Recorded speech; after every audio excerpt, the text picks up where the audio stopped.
Hi everyone, I am Meghana, currently working as a ServiceNow developer at Palni. In today's session, we are going to understand the difference between table-level ACL and field-level ACL in ServiceNow with a simple real-time example. After that, we will implement a field-level ACL and see how it works. Let's first understand table-level ACL. Table-level ACL controls access to the entire record. That means if a user does not have a permission at the table level, they can't even open a record. Now let's understand field-level ACL. Field-level ACL controls access to the individual fields inside a record. This means a user can open the record, but specific field can be hidden or restricted based on the permissions. Now let's understand the difference with a simple example. Assume we can have a customer table called employee request. We want a user to view the employee request record, but we don't want them to see the comments field because it contains sensitive information. In this scenario, table level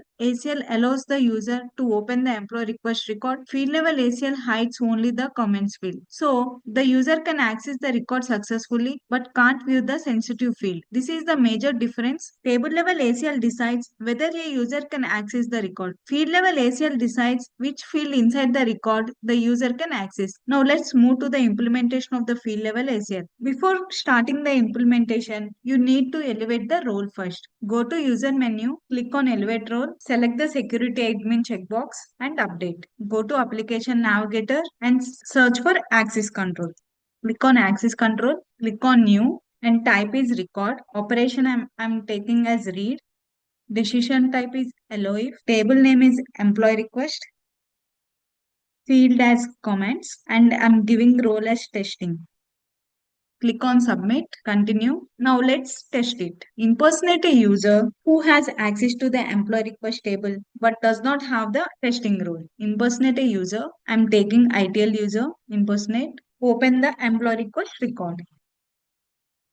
You will notice that the user can successfully open the record because they have table access. However, the comments field is not visible because the field level ACL restrict access to that field. This clearly shows how field level ACL works. Now let's discuss a common mistake. Many beginners creates only a field level ACL without giving user access to the table. Remember, ServiceNow always checks the table level ACL first. If the user does not have the access to the table, they can't open the record at all. And the field level ACL will never be evaluated. So before implementing a field level ACL, always make sure the user already has an access to the table. That's the difference between table level and field level ACL in ServiceNow. I hope this session helped you clearly understand the concept along with a practical implementation. Thanks for watching. If you found this video helpful, don't forget to like, share and subscribe. See you in the next video.